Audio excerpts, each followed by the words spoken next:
Bismillahirrahmanirrahim. This is Rubina Shajil and I am Senior Executive, Alumni Relations, UMT Alumni Office. Welcome Ms. Sunaira Nazar Hussain, who is Deputy Director at National Commission for Human Rights, NCHR, and a shining alumna. She is gold medalist in MSc and holds MS degree in Public Policy. A qualified civil servant who joined Ministry of Textile Industry as a section officer and now performing her duties in National Commission of Human Rights as Deputy Director. Ms. Sunaira, मैं आपको इस interview session में शामिल कहती हूँ. बहुत शुक्रिया. Thank you so much for giving so nice introduction. Sunaira, मेरा आपसे पहला सवाल ये है कि आप अपने रोल को एज ए डिप्टी डायरेक्टर हमारे लिए इसकी वजाहत कीजिए. सबसे पहले तो मैं आपको थोड़ा सा NCHR के बारे में बताना चाहूँगी, क्योंकि ऑर्गेनाइजेशन का बेसिक जो नॉलेज है उसके बाद आप अपने रोल को बेहतर तरीके से डिफाइन कर सकते हैं. ये national commission for human rights का जो एक्ट है 2012 में पास किया गया थ्रू पार्लियामेंट, और 2015 में जो है वो कमीशन मार्ज़े वजूद में आया after 3 years of passing NCHR act. और 2015 में इसका हेड ऑफिस कायम किया गया इस्लामाबाद. उसके बाद 2016 में इसके रीजनल ऑफिस जो कि हर सूबे में इसका एक ऑफिस है वो कायम किया गया. और बेसिकली मैं डेपुटेशन बेसिस पे NCHR में काम कर रही हूँ, और पंजाब के ऑफिस को होली सोली मैं ही उसकी एडमिनिस्ट्रेशन को लुक आफ्टर करती हूँ. ये हर सूबे में इसका एक ऑफिस है. हेड ऑफिस इस्लामाबाद है. पहले गिलगित बल्दिस्तान की एक मेंबर थी, अब क्योंकि वो जम हो गया तो वो KPK के साथ ही काम, यानी कि कंबाइन एक मेंबर ही उसको देखेंगे. तो बेसिकली इसका जो मैंडेट है वो है to protect and promote human rights, जो कि आर्टिकल 8 to 28 हमारे कॉन्स्टिट्यूशन ऑफ पाकिस्तान में दिए गए. तो उनके अंडर फिर जितनी भी एक्टिविटीज हैं, हम वो एक्टिविटीज जो हैं उनको प्लान करते हैं अकॉर्डिंग टू द एरिया, के हमारे एरिया में किस थीम पे ज्यादा काम करने की जरूरत है. हमने अपने स्ट्रेटजिक प्रायोरिटी एरियाज डिफाइन किए हुए हैं जिनके अकॉर्डिंगली हम चलते हैं, जिसमें 5 हमारे प्रायोरिटी एरियाज हैं. हम लेबर इश्यूज को देखते हैं, चाइल्ड राइट्स को, वुमेन राइट्स को, माइनॉरिटीज राइट्स को, और जो ट्रांसजेंडर के राइट्स हैं, इन सारी थीम्स पे काम करते हैं. और साथ to promote human rights through education जो है वो हमारा प्राइम काम है कि हम उस तरह काम करेंगे. तो जहाँ तक रही मेरे रोल की बात एज अ डेप्टी डायरेक्टर, तो मैं बेसिकली तो यहाँ एडमिन का वो जो सारा लुक आफ्टर है, एडमिनिस्ट्रेटिव और फाइनेंशियल इश्यूज उनको देखना होता है. लेकिन क्योंकि ये अभी अपने इनिशियल स्टेजेस पे है, तो इसमें हमारे पास स्टाफ बिल्कुल चीदा लोग हैं जो पूरे पाकिस्तान में इस पे काम कर रहे हैं, और कोई खास इंसेंटिव भी गवर्नमेंट की तरफ से नहीं है. ह्यूमन राइट्स का काम आप ज्यादा पैशन से करते हैं rather than as a profession. अगर आप चीजों को प्रोफेशनली लें तो माइट भी लोग इतना इंसेंटिवाइज इसमें ना हो और इधर आना इतना ना पसंद करें. लेकिन क्योंकि आपके पैशन की बात होती है, जब आप दूसरों के लिए काम करना चाहते हैं तो फिर आपके अंदर कोई चीज होती है जो आपको मोटिवेट करती है कि बेशक आपके पास फाइनेंशियल उसके इंसेंटिव्स नहीं है, लेकिन आपने दूसरों के लिए कुछ ना कुछ करना है. तो माइट भी वो मेरे अंदर शुरू से थोड़ी सी वो चीज थी. तो अभी इसमें मेरा बेसिक रोल ये है कि मैंने इसके एडमिनिस्ट्रेटिव इश्यूज, जितना हमारा स्टाफ है उसको देखना होता है, और जितने भी हमारी इंक्वायरीज होती हैं, in field inquiries regarding human rights issues, वो जाके अपने कंप्लेंट ऑफिसर या लॉ ऑफिसर के साथ मैं जाती हूँ. वो इंक्वायरीज हम कंडक्ट करते हैं, जेल विजिट करते हैं देखने के लिए जेलों में कि प्रिजनर्स की क्या सिचुएशन है. इस तरह के सारे जितने भी इश्यूज हमारे मैंडेट के अंदर आते हैं उसमें मैं ही लुक आफ्टर करती हूँ, क्योंकि ऑफिसर लेवल पे सिर्फ मैं ही हूँ. एक मेंबर थी, उनका टेन्योर लास्ट ईयर एक्सपायर हुआ है, अभी तक वो रिन्यू नहीं हुआ. बाकी मेरा स्टाफ है, उसके साथ मैं काम कर रही हूँ. ऑलराइट. अच्छा मिस ज़ुनैरा, मुझे ये बताइए कि मैं अपने हुकूक का दफा कैसे कर सकती हूँ. लाइक अगर मुझे अपने हुकूक को रिपोर्ट करना है तो whom should I report? बहुत अच्छा क्वेश्चन है रुबीना. इसके लिए सबसे पहले तो मेरे ख्याल में आपको अपने राइट्स को डिफेंड करने के लिए आपको अपने राइट्स का नॉलेज होना जरूरी है, क्योंकि हम में से सारे जितने मर्जी एजुकेटेड हों, लेकिन 90% लोग ऐसे होते हैं जिनको अपने कॉन्स्टिट्यूशन के बारे में या उसमें जो आपके राइट्स आपको दिए गए हैं उनके बारे में नहीं आइडिया होता कि कॉन्स्टिट्यूशन आपको क्या क्या राइट्स दे रहा है। तो मेरे ख्याल में अपने राइट्स को डिफेंड करने के लिए सबसे पहली बात तो ये है कि आपको पता हो आपके राइट्स हैं क्या। मैं आपको इसकी छोटी सी एक एग्जांपल देती हूँ। जिस तरह हमारे पाकिस्तान में ट्रेंड है कि इनहेरिटेंस राइट्स पे फीमेल्स को कंसीडर नहीं किया जाता। मेरा ताल्लुक खुद एक एग्रेरियन बैकग्राउंड से है और मुझे पता है जब जमीनों के बांटने की और इनहेरिटेंस के देने की बात आती है तो सब डिफरेंट तरीके से सोचते हैं, चाहे कोई जितना मर्जी एजुकेटेड हो। तो मेरे ख्याल में उसके लिए औरतों में सबसे ज्यादा तो इस चीज की जरूरत है कि उनको अवेयर किया जाए कि उनके राइट्स हैं क्या। और हम इस चीज पे बहुत ज्यादा काम कर रहे हैं स्कूल्स, कॉलेजेस और यूनिवर्सिटी में, रादर देन हमारी अपनी यूनिवर्सिटी यूएमटी में एक हमारा सेशन प्लान हुआ था डॉक्टर सीमा के साथ, लेकिन वो फिर due to some administrative reasons वो उन्होंने कहा जी अभी हम नहीं कर सकते, तो वो नहीं हो सका। तो अपने राइट्स को प्रोटेक्ट करने के लिए सबसे पहले तो आप उसकी अवेयरनेस दें, प्रमोट करें, लोगों को नॉलेज प्रमोट करें। अभी जिस तरह 6 महीने पहले हमारा इनहेरिटेंस लॉ उसको अमेंड किया गया है, जिसके मुताबिक कोई भी फीमेल अगर उसके फादर की खुदा न खास्ता डेथ होती है तो वो फौरन ही अपने भाइयों को या किसी और को वो अपने हिस्से की जायदाद नहीं दे सकती, वो बाय लॉ उसी के नाम आएगी। फिर after 6 month if she is agree और वो इस चीज को कंसीडर करती है कि वो अपना राइट सरेंडर करना चाहती है अपने भाइयों के लिए या बहनों के लिए, सो शी कैन।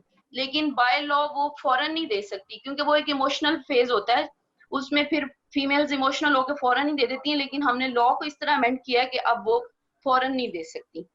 तो मेरे ख्याल में सबसे पहले तो हमें इसकी अवेयरनेस देनी चाहिए और दूसरा हमारी जो हेल्पलाइन है 1099 मिनिस्ट्री ऑफ ह्यूमन राइट्स की, कोई भी आपको अपने राइट्स के मुतालिक इंफॉर्मेशन चाहिए हो, कोई आपको सजेशंस चाहिए हो तो टोल फ्री नंबर है, इस पे आप कांटेक्ट कर सकते हैं। तो हमारे जो लॉ ऑफिसर्स हैं वो एज पर लॉ आपको सजेस्ट करेंगे कि आपको किस तरीके से फर्दर चलना चाहिए।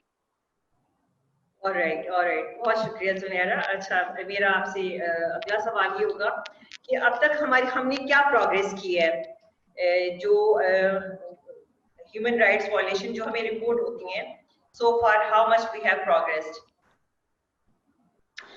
देखिए रुबीना, जहाँ तक वायलेशंस की बात है तो मेरे ख्याल में ये तो एक यूनिवर्सल फिनोमेना है, इसको आप डिनाई नहीं कर सकते। चाहे आप दुनिया के किसी मुल्क में रह रहे हैं, जितना भी तरक्की याफ्ता मुल्क है, ये जितने भी एजुकेटेड लोग हैं, उसको आप डिनाई नहीं कर सकते। आप इसके फेस को थोड़ा सा मिनिमाइज कर सकते हैं, आप उस चीज को कम कर सकते हैं। आप अगर प्रोएक्टिव मेजर्स लें तो आप लोगों को इस तरह की अवेयरनेस स्प्रेड करें कि वो वायलेशंस हो ही ना, रादर देन कि हम रिएक्टिव हों कि कोई वायलेशन हुई है, हमने उस पर काम किया है, हमने उसको रिपोर्ट किया है और फिर हम उस पर फर्दर अपनी एडमिनिस्ट्रेशन को साथ लेके चल रहे हैं।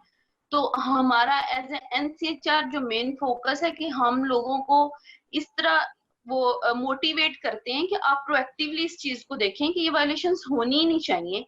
आप अपने राइट्स, अगर आपका वहां तक राइट है कि आपका मुक्का जहां तक मेरी नाक तक नहीं आता वहां तक आपका राइट है, लेकिन अगर वो मुझे टच करता है तो मेरे राइट स्टार्ट हो जाते हैं। तो हर बंदे को अपनी लिमिट्स का मेरे ख्याल में अंदाजा होना और गवर्नमेंट की तरफ से जो हमारी ऑब्लिगेशंस है उनको साथ लेके अगर हम चलें तो वायलेशंस को ऑब्वियसली हम कम कर सकते हैं। अभी जहां तक रही कि पाकिस्तान में किस हद तक कम हुई है, तो मेरे ख्याल में एक तो मीडिया बहुत प्रोएक्टिव रोल प्ले कर रहा है, उसकी वजह से लोगों में ये चीज है कि वो अब अगर कुछ गलत करते हैं तो वो सोच समझ के करेंगे। और दूसरा जो गवर्नमेंट बॉडीज हैं वो भी फेडरल और प्रोविंशियल लेवल पे मेरे ख्याल में बहुत with in the provided resources जो हमारे पास हैं, उस तरफ तो मैं बात ही नहीं करूंगी कि हमारे पास क्या रिसोर्सेज हैं और क्या होने चाहिए। वो एज अ गवर्नमेंट हमारी शुरू से लिमिटेशंस होती हैं और एंड तक रहेंगी। मसला ये है कि विद इन प्रोवाइडेड रिसोर्सेज हम अपना बेहतरीन आउटपुट किस तरह दे सकते हैं। तो उस पे ऑब्वियसली प्रोविंशियल और जिस तरह हमारा पंजाब में commission on status of women है, वुमेन डेवलपमेंट डिपार्टमेंट है, इन सब से हमारी बहुत अच्छी कोऑर्डिनेशन, बहुत अच्छा लाइजन है।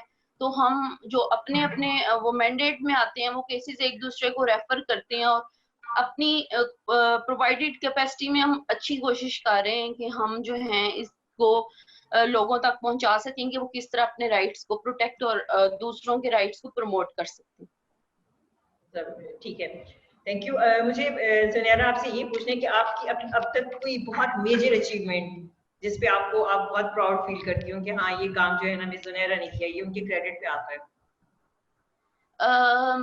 अचीवमेंट्स तो आपको पता है इट्स पार्ट ऑफ लाइफ, और जब हम एक चीज अचीव कर लेते हैं तो हमारे लिए अगला टारगेट उससे ऊपर चला जाता है, वो चीज शायद हमें छोटी लगने लग जाती है।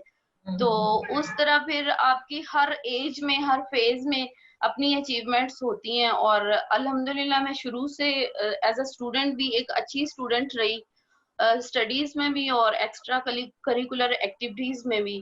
तो वो शायद हर फेज की जो थी वो एक सेटिस्फेक्शन होती थी अचीव की। और दूसरा मेरे ख्याल में जो एज अ पर्सन मेरी अपनी थिंकिंग में मैं समझती हूँ कि ये मेरी अचीवमेंट है, मैं हमेशा अपने साथ compete करती हूँ और मैं दूसरों पे तवज्जो नहीं देती। जिस तरह बहुत सारे लोगों की आदत होती है कि वो दूसरों की टो में रहते हैं, कौन क्या कर रहा है, किधर पोस्टेड है, मेरा इस तरह का कोई सिनेरियो नहीं है। मैं सिर्फ अपने साथ देख के चल रही होती हूँ, और मैं एक समझ लें कि थोड़ी सी फंडामेंटलिस्ट भी समझ लें कि मैं मुकद्दर पे बहुत ज्यादा बिलीव करती हूँ कि जो अल्लाह ताला ने आपके लिए लिखा हुआ है वो सिर्फ आपका ही है।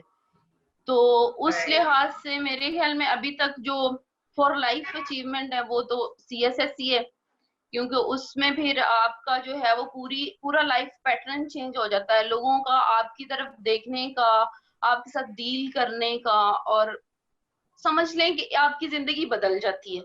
तो मेरे ख्याल में ये भी मेरी अचीवमेंट है। और दूसरा छोटी छोटी अचीवमेंट्स, अभी जिस तरह UMT की एग्जांपल मैं आपको देती हूँ, हमारा 2017 और 2019 का बैच था, और मैं थोड़ी सी पर्टिकुलर हूँ अपने इश्यूज के बारे में। तो जब हमारा कॉन्वोकेशन था जनवरी में, तो उससे पहले मेरा जापान का टूर था, मेरी ट्रेनिंग थी, मुझे वहां जाना था।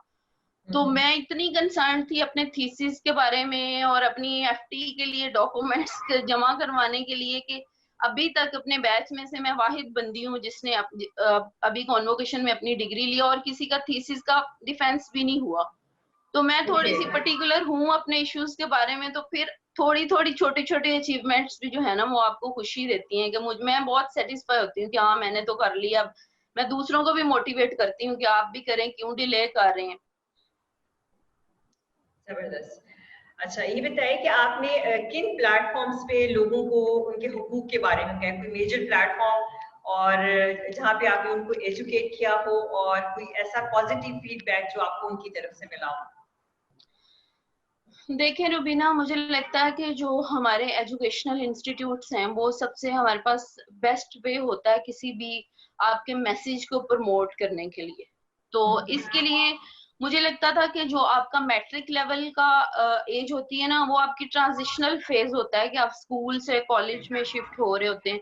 तो उसमें जो बच्चियां होती हैं वो ज्यादा वल्नरेबल होती हैं अपने कि उनको पता नहीं होता उनके क्या राइट्स हैं और वो किस तरह उनको प्रोटेक्ट कर सकती हैं। तो इसके लिए हमने प्लान किया कि क्यों ना हम हाई स्कूल्स में जाएं और 9th और 10th के बच्चों को जो है वो हम ह्यूमन राइट्स पे सेशन दें। और अल्हम्दुलिल्लाह ये हम पिछले 3 साल से कर रहे हैं। वो हमारा सेक्रेटरी स्कूल एजुकेशन से हम लोग परमिशन लेके स्कूल्स की, जिन जिन स्कूल्स का हम स्केड्यूल भेजते हैं, वो फिर उन्हीं डेट्स पे हम स्कूल्स में जाते हैं। और हमारे साथ इन कोलैबोरेशन होती है हमारी CSOs, जिस तरह चाइल्ड राइट्स पे अगर कोई काम कर रहे हैं तो चाइल्ड राइट्स के सेशन के लिए हम उससे अपनी कोई कोलीग साथ ले जाते हैं जो लेक्चर को इन अ बेस्ट वे डिलीवर कर सकते हैं और बच्चों के लेवल पे आके उस चीज को अच्छे तरीके से कन्वे कर सकते हैं। तो फर्स्ट ऑफ ऑल तो जो हमने स्कूल्स में ह्यूमन राइट्स पे सेशन दिए, मेरे ख्याल में वो आई थिंक कि वो बेस्ट अचीवमेंट है NCHR की, कि वो लोगों को उस फेज पे जाके, उस लेवल पे जाके बच्चों को हम टीच कर रहे हैं। और दूसरा हमने करिकुलम पे काम किया है अपनी एक CSO के साथ मिलके, अदारा तालीमो इगाही ITA के नाम से काम कर रहे हैं। शायद आपने नाम सुना हो, बेला जमील उस पे काम करती हैं, तो उन्हीं का इदारा है वो। तो उनके साथ हमने अपना जो है करिकुलम रिव्यू किया फ्रॉम क्लास 1 टू मैट्रिक। हमने एक कंसल्टेंट हायर की जो कि अमेरिका से एजुकेशन लेके आई थी। उन्होंने सारा करिकुलम की मैपिंग की, उसमें उन्होंने बताया कि ये ह्यूमन राइट्स कंटेंट हैं और इनमें फर्दर क्या हमें ऐड करना चाहिए, और अगर कुछ मिसिंग है तो उसमें हम किस तरह हर लेवल के बच्चे वो उस तरह की एक्टिविटी प्लान करके दें कि वो ह्यूमन राइट्स को शुरू से बच्चे जो हैं उनको बताया जाता है कि माँ की इज्जत करो, माँ की इज्जत करना तो आप पे लाजिम होता है। आप बच्चों को ये बताएं कि औरत की इज्जत करें। आप अपनी, आपके साथ अगर एक छोटी बच्ची, आप क्लास 1 में हैं, अपने बच्चे को ये आप बताएं कि आपने दूसरों को रिस्पेक्ट किस तरह देनी है। तो वो जो हमने करिकुलम रिव्यू करके उसमें चेंजेस किए हैं, मेरे ख्याल में वो एक बेस्ट वे है कि आप थ्रू आउट द पंजाब उस चीज को कम्युनिकेट कर रहे हैं अपने लेवल पे बैठ के, कि आप जब करिकुलम चेंज हो जाएगा, करिकुलम में जो चैप्टर्स हमने ऐड करवाए in collaboration with women development departments, हमने पूरे पूरे चैप्टर्स ऐड करवाए हैं ह्यूमन राइट्स से रिलेटेड। तो मेरे ख्याल में वो जो एक आप समझ लें कि सबसे बेस्ट फोरम है अपने मैसेज को कन्वे करने का। तो उस पे फर्दर भी हम काम कर रहे हैं। अब हम HEC के साथ मिलके करेंगे इंशाल्लाह। जैसे ही हमारा कमीशन के मेंबर्स जो हैं वो दोबारा आते हैं, तो फिर हम अपना फ्रॉम फर्स्ट ईयर ऑनवर्ड जो करिकुलम है उसको मैपिंग करके रिव्यू करेंगे। जी जबरदस्त, this is really very impressive. अच्छा, मेरा आपसे अगला सवाल ये है कि NCHR में अपनी तकर्री से पहले आप टेक्सटाइल इंडस्ट्री की वजारत में भी काम करती रही हैं, तो उस शोबे में आपका क्या रोल था? रुबीना, हमारी पहली पोस्टिंग जो होती है वो बेसिकली हमारे प्रोफाइल की बेस पे सम हाउ करते हैं कि आपकी जिस फील्ड में स्पेशलाइजेशन है उससे रेलिवेंट जो मिनिस्ट्री आपको वो प्रेफर करते हैं कि आप अपनी स्पेशलाइजेशन जो है उसको किस तरह आप यूज कर सकते हैं किसी मिनिस्ट्री के लिए, किसी डिवीजन के लिए। तो मेरी पहली पोस्टिंग भी मेरी डिग्री की बेस पे आई बिलीव उन्होंने की थी, क्योंकि मेरी डिग्री इंडस्ट्रियल टेक्सटाइल्स में है, तो इस वजह से उन्होंने मुझे उस मिनिस्ट्री में पोस्ट किया। और मेरे लिए वो भी बहुत अच्छा एक्सपीरियंस था, इवन दो कि सिर्फ 11 महीने मैंने उस मिनिस्ट्री में सर्व किया, उसके बाद मैं पंजाब में आ गई। लेकिन वो 11 महीने का फेज भी मेरे लिए बहुत प्रोडक्टिव और बहुत अच्छा था, क्योंकि उसी दौरान पाकिस्तान अपनी फर्स्ट इंटरनेशनल कॉन्फ्रेंस होस्ट कर रहा था, जिसमें वो टेक्सटाइल और कॉटन प्रोडक्शन पे। तो उस कॉन्फ्रेंस के लिए जो है वो मुझे काम करने का मौका मिला अपने सीनियर्स के साथ, और बहुत वो प्रोडक्टिव फेज था। वैसे जो असाइनमेंट मुझे दी गई थी उसमें मेरे पास PC2 सेक्शन था, प्रोजेक्ट कोऑर्डिनेशन सेक्शन, जिसमें जितने भी टेक्सटाइल से related projects ministry of textile के पूरे पाकिस्तान में चल रहे थे, मैं उन सब को देखती थी। जिस तरह हमारा फैसलाबाद टेक्सटाइल सिटी है, कराची टेक्सटाइल सिटी है, लाहौर टेक्सटाइल, उसके जितने भी एडमिनिस्ट्रेटिव और फाइनेंशियल इश्यूज थे वो मेरे सेक्शन में डील होते थे। तो मेरे लिए वो भी काफी अच्छा एक्सपीरियंस था, क्योंकि हमारी पोस्टिंग वो यार जर्नलिस्ट, एक डिपार्टमेंट से हमें एकदम उससे बिल्कुल डिफरेंट डिपार्टमेंट में भेज दिया जाता है, तो हमारा एक्सपीरियंस इस लिहाज से वर्सटाइल हो जाता है कि आपको हर मिनिस्ट्री की जो वर्किंग है, हर मिनिस्ट्री का जो मैंडेट है उसको जानने का और उसके मुताबिक काम करने का मौका मिलता है। तो मेरे लिए वो भी पोस्टिंग काफी प्रोडक्टिव थी और अच्छी थी। उसके बाद फिर मैंने अपनी डिग्री अपडेट की अभी UMT से, तो फिर ऑब्वियसली अब नेक्स्ट पोस्टिंग फिर मेरा भी दिल होगा कि पब्लिक पॉलिसी से रेलिवेंट किसी इंस्टीट्यूट में या किसी डिपार्टमेंट में ली जाए। जी जुनैरा, आपके पास ये भी एक एजाज है कि आपने लाहौर यूनिवर्सिटी का करिकुलम डिफाइन किया है जो कि ह्यूमन राइट्स पर है, तो आप इसके बारे में हमसे कुछ शेयर करेंगे? बेसिकली रुबीना, हमारी एक हमने पंजाब की बनाई हुई है एडवाइजरी कमेटी, जिसमें हमारे डिफरेंट डिपार्टमेंट से समझ लें, डिफरेंट सेक्शन ऑफ गवर्नमेंट समझ लें, जिस तरह MPs भी हैं उसमें CSOs के लोग भी हैं, उसमें हमारे पास अटॉर्नी जनरल भी हैं, मीडिया के लोग भी हैं, डिफरेंट लोग जो ह्यूमन राइट्स से रिलेटेड इश्यूज पे काम कर रहे हैं ना, हमने वो एक एडवाइजरी कमेटी बनाई हुई है। तो उसमें ये एक सजेशन आई थी कि आप क्यों ना यूनिवर्सिटी के लेवल पे कोई इस तरह का काम किया जाए कि ह्यूमन राइट्स से रिलेटेड कोई सब्जेक्ट इंट्रोड्यूस करवाया जाए, या चाइल्ड राइट्स पे, जिस तरह डॉक्टर नईम जो हैं वो लाहौर यूनिवर्सिटी में बहुत ज्यादा काम करते हैं और अभी भी कर रहे हैं चाइल्ड राइट्स पे। तो उनकी कोलैबोरेशन से फिर एक कमेटी बनी जिसमें हमने चाइल्ड राइट्स जो है वो उस एज ह्यूमन राइट्स जो है एज अ सब्जेक्ट इंट्रोड्यूस करवाया गया with special emphasis on child rights. और सेकेंडली जो मैं आपको बताना चाहूंगी, जो मैं समझती हूँ कि NCHR के क्रेडिट पे बात है, हमने अपनी जो हमारी नेशनल पुलिस एकेडमी है जहाँ पे CSP ऑफिसर्स को स्पेशलाइज्ड ट्रेनिंग दी जाती है इस्लामाबाद में, हमने उन्हें लिखा कि आप, क्योंकि सबसे ज्यादा जो हमें ह्यूमन राइट्स की वायलेशंस रिपोर्ट होती हैं वो पुलिस से रिलेटेड होती हैं, तो हमने सोचा कि क्यों ना हम उन्हें लिखें कि वो अपने ऑफिसर्स को ट्रेनिंग ही इस तरह की दें कि वो थोड़े से सेंसिटाइज हों छोटे छोटे इश्यूज के बारे में जो कि लोगों को बहुत ज्यादा हर्ट करते हैं, लेकिन एक पुलिस ऑफिसर के लिए बहुत माइनर इशू होता है। तो हमने उन्हें लिखा कि आप NCHR एक्ट जो है और इसका स्ट्रेटेजिक प्लान जो है उसको as a part of curriculum अपनी ट्रेनिंग में इंट्रोड्यूस करवाएं। और so kind of the DG who is working in National Police Academy कि उन्होंने हमें फिर लेटर किया कि हमने आपका जो NCHR एक्ट है उसको हमने शामिल कर लिया अपने सिलेबस में। तो इस तरह की काविशें हम करते रहते हैं कि हम क्यों ना उस लेवल पे जाके इस चीज को शुरू से एज अ करिकुलम इंट्रोड्यूस करवाएं कि वो लोगों को सेंसिटाइज करें कि उन्होंने छोटे छोटे इश्यूज पे किस तरह काम करना है जो कि लोगों के लिए बहुत बड़ा इशू होता है। इसी तरह मैं आपको बताना चाहूंगी कि पुलिस लाइन जो हमारी इधर एकेडमी है पुलिस की, वहां पे मैं खुद गई और जितने भी DSPs हैं लाहौर रीजन के उन सबको उन्होंने बुलाया हुआ था और हमने उन्हें पूरा सेशन दिया, मैंने 3 घंटे का, और उन्हें डिफरेंट इश्यूज पे सेंसिटाइज किया कि कौन कौन से इश्यूज हैं जिन पे आप से मुतालिक लोगों को शिकायत हमें रिसीव होती हैं, क्योंकि हमारी जो कंप्लेंट्स हैं हम उसका डाटा जो है उसको सिंक्रोनाइज करते हैं अपनी डाटा कलेक्शन को, और अगर मैं आपको रफ आइडिया दूं तो उसमें से 70% कंप्लेंट्स जो होती हैं वो पुलिस से रिलेटेड होती हैं, लोगों को पुलिस से किसी ना किसी तरह कोई कंप्लेंट होती है। तो हमने उन्हें लेक्चर्स देते हैं कि आप किस तरह लोगों की हेल्प कर सकते हैं, थोड़ा सा आप ह्यूमन हो के किसी के लिए बहुत बड़ा काम कर सकते हैं। तो इस तरह की ट्रेनिंग सेशंस जो हैं वो हम करते रहे और इंशाल्लाह करते रहेंगे। ठीक। सुनैरा, आप बहुत शाइनिंग स्टूडेंट रही हैं, आप MSc में गोल्ड मेडलिस्ट रही हैं, आपने MSc टेक्सटाइल में किया, तो क्या मोटिवेशन थी सिविल सर्विसेज को ज्वाइन करने में?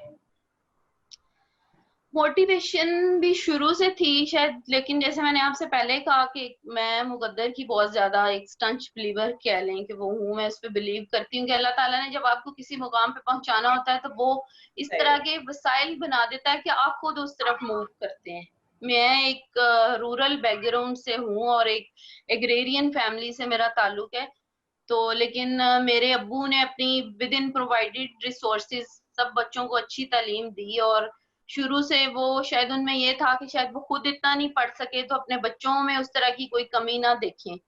तो मैं अपने बहन भाइयों में सबसे छोटी थी और थोड़ी सी वो उस लिहाज से जिस तरह छोटे बच्चे होते हैं उस तरह बिहेव नहीं करती थी कि किसी बात पे जिद करना। मैं शुरू से बस अपनी पढ़ाई पे ज्यादा फोकस किया और उस पे सारा, लेकिन मेरे अब्बू को था कहीं ना कहीं, क्योंकि हमारे गांव में आपको पता है जो एक रिस्पेक्ट और प्रेस्टीज का वो स्टेटस सिंबल होता है ना, वो ग्रीन नंबर प्लेट वाली गाड़ी और ब्लू लाइट ऊपर लगी है तो शायद वही चीज थी जिसने मुझे मोटिवेट किया।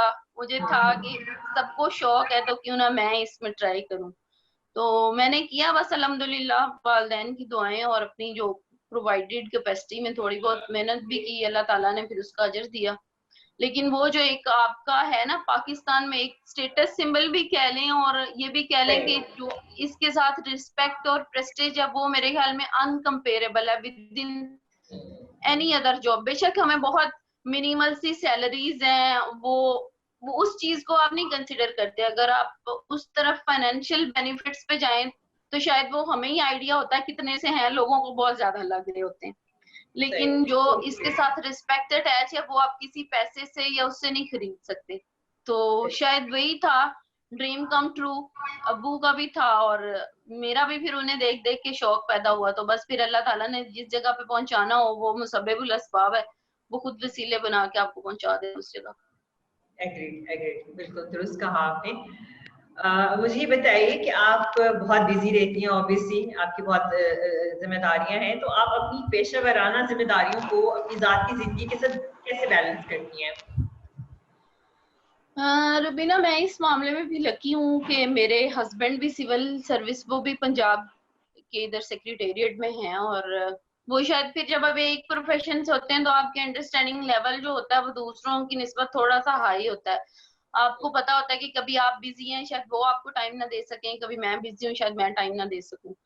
तो इस वजह से अगर मेरे कोई टूर्स वगैरह, क्योंकि इंक्वायरीज के लिए मुझे आउट ऑफ सिटी करना पड़ता है ट्रेवल, तो वो इस चीज को बहुत ज्यादा अंडरस्टैंड करते हैं कि ये प्रोफेशनल लाइफ को भी साथ साथ लेके चलना है, तो उनकी सपोर्ट है जिसकी वजह से मुझे इस तरह वो कभी भी अल्हम्दुलिल्लाह मुश्किल नहीं आई।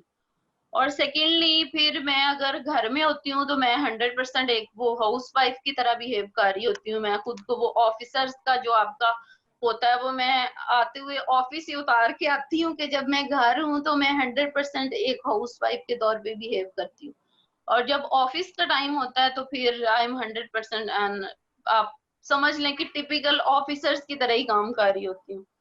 तो शायद वो आपके पार्टनर पे डिपेंड करता है कि अगर वो अंडरस्टैंडिंग हो और आपके हालात इस तरह के हैं कि सभी अपने काम में बिजी हैं तो इतना फील नहीं होता। तो अल्लाह का शुक्र है वो पर्सनल और प्रोफेशनल लाइफ में कभी भी इस तरह कंट्राडिक्शन नहीं आई। और मैं आपको बताऊं कि मैं अपना सारा घर खुद लुक आफ्टर करती हूँ, सिर्फ एक मेरे हेल्पर हैं जो मुझे हेल्प करते हैं काम करने में, अदरवाइज किचन का A to Z मैं खुद देखती हूँ और अपने हस्बैंड के मैं सारे काम भी खुद करती हूँ। That's good, that's good. आपको क्या लगता है कि खवातीन को सिविल सर्विसेज की तरफ आना चाहिए, और अगर आना चाहिए तो उनके लिए क्या ये आबो हवा जो है ये हमवार है, या उनको कोई प्रॉब्लम्स फेस करनी पड़ती हैं?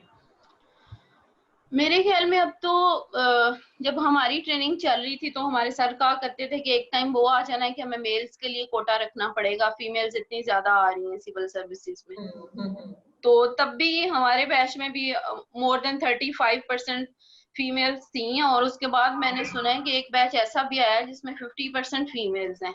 तो मेरे ख्याल में अब तो ट्रेंड काफी चेंज हो रहा है। अगर आप 10-12 साल पुराने पैटर्न पे देखें तो अब चीजें बिल्कुल डिफरेंट है, फीमेल्स बहुत ज्यादा आ रही हैं। एक तो वो अपने ओपन मेरिट पे compete करती हैं, फिर उनका 10% कोटा आता है उस पर भी आ जाती हैं। तो फिर वो अभी तो मेरे ख्याल में एक टाइम वाकई आने वाला है कि फीमेल्स जो हैं वो मेल्स को सरपास कर जाएंगी और ज्यादा फीमेल्स होंगी सिविल सर्विसेज में। और बिल्कुल जी ये एक ऐसा न्यूट्रल आपका है कंपटीशन पाकिस्तान में जिसमें कोई आपको, मैं आपको पर्सनली बताऊं तो कोई इसमें सिफारिश नहीं चलती, चलती भी होगी चले वो 1-2% सिफारिश तो अल्लाह ताला भी किसी ना किसी की सुन ही लेते हैं, वो थोड़ी बहुत चलती होगी। लेकिन इसमें अगर एक कॉमन मैन ड्रीम आप समझ लें कि वो ड्रीम कर रहा है तो इट कैन बी ट्रू अगर वो हार्ड वर्क कर रहा है, और अगर वो सारी चीजों को उस लेवल पे लेके चल रहा है तो उसमें कोई रुकावट नहीं आती। और फीमेल्स के लिए थोड़ा सा एज इस तरह भी होता है कि उनका अलहदा से 10% का कोटा आ जाता है तो फिर उनको थोड़ी सी उसमें भी फेवर हो जाती है। बाकी बिल्कुल इक्वली ट्रीट करते हैं हमें ट्रेनिंग्स में भी और सर्विस में भी, कोई इसमें फर्क नहीं पड़ता कि आप मेल हैं या फीमेल है। You are an officer is always an officer, either he is a male और शी इज फीमेल। और किसी भी एज से बिलीव करते हैं, एज का या सेक्स का वो जेंडर का डिफरेंस हो सकता है, उसमें आपको ऑफिसर ऑफिसर ही होता है, उसमें कोई आपको डिस्क्रिमिनेट नहीं होता। ऑलराइट, हम इंटरव्यू के एंड के सेशन पे की तरफ आ रहे हैं, तो कोई मैसेज देना चाहेंगी, कोई पैगाम यूएमटी कम्युनिटी के लिए, एलुमनाई के लिए? जी बिल्कुल, यूएमटी में मेरा एक्सपीरियंस बहुत अच्छा रहा, क्योंकि मेरी आप देख लें कि इवनिंग क्लासेस थी और ऑफिस से सीधा मैं लैंड करती होती थी यूएमटी में। तो फिर भी मैंने जैसे आपको शुरू में बताया कि मैं थोड़ा सा वो मेरे दिमाग में कीड़ा है कि हर काम टाइम पे करना है, तो अच्छा एक्सपीरियंस था। लेकिन एक बात मैं ऐड करना चाहूंगी कि थोड़ा सा जो एडमिनिस्ट्रेशन के लोग हैं उनको थोड़ा सा स्टूडेंट्स को ऑन करने की जरूरत है। वो एट टाइम्स के स्टूडेंट्स के साथ बहुत ज्यादा रूड होके बात करना, और वो उसमें मैं ये नहीं कहती कि आप यूएमटी के जो अपर लेवल पे हैं उनका कोई कसूर है। समटाइम आपको लोगों को थोड़ा सा ट्रेन करने की जरूरत होती है कि वो अपने लहजे में अगर थोड़ी सी नरमी पैदा कर लें तो दूसरों पे बहुत अच्छा इम्पैक्ट जा रहा होता है। अदरवाइज मैं यूएमटी के लिए सिर्फ यही कहूंगी, कीप शाइनिंग और keep growing, that is already on a way, और बहुत अच्छा काम हो रहा है इंशाल्लाह। Wish you all alumni the office, best. Alumni office के लिए कोई सजेशन देना चाहती हैं तो मोस्ट वेलकम। इल्यूमिनाई ऑफिस के लिए एक तो मेरी सजेशन ये है कि अगर आप वंस इन 6 मंथ्स और वंस इन ईयर्स कोई इस तरह की मीटिंग्स हों जिसमें सारे एक दूसरे के साथ अपने एक्सपीरियंस शेयर करें और इस तरह की चीजें जो हैं, और कोई उस छोटा सा बेशक हो मैगजीन उसका निकाला जाए ईयरली, जिसमें सारे एलुमनाई कुछ ना कुछ इन रिटन फॉर्म अपना शेयर करें, कोई ना कोई छोटा बेशक स्टोरी फॉर्म में कर दें या पोइट्री फॉर्म में कर दें, तो वो एक बहुत अच्छा आपका होता है कि आप उस चीज से इन टच रहते हैं, आपका माइंड में रहता है कि हाँ मैंने उसके लिए कुछ करना है। तो इस तरह का अगर कोई सिलसिला हो तो वो इसको मजीद इसको जो है ना वो एड अप करेगा। ओके मिस सुनैरा, वैसे हमारा एनुअल मैगजीन पब्लिश होता है, आई गेस वो आप तक पहुंचा नहीं है, तो वो मैं आपको बिल्कुल सेंड कर दूंगी। और थैंक यू। ओके, और यहाँ पे हम अपनी इंटरव्यू को क्लोज करते हैं। Thank you so much for joining and giving us time. Thank you miss Sunaira. Thank you Rubina, thank you UMT, बहुत अच्छा लगा। और इंशाल्लाह फिर भी हम इस तरह के इवेंट्स करते रहेंगे, और जब भी कभी आपको ह्यूमन राइट से रिलेटेड किसी भी इशू पे मेरी हेल्प की जरूरत हो तो आप जरूर बताइएगा। इंशाल्लाह I am always just a call away. आप कभी बुलाएं किसी सेशन में तो इंशाल्लाह जरूर आएंगे। Thank you so much. Thank you जी, अल्लाह हाफिज।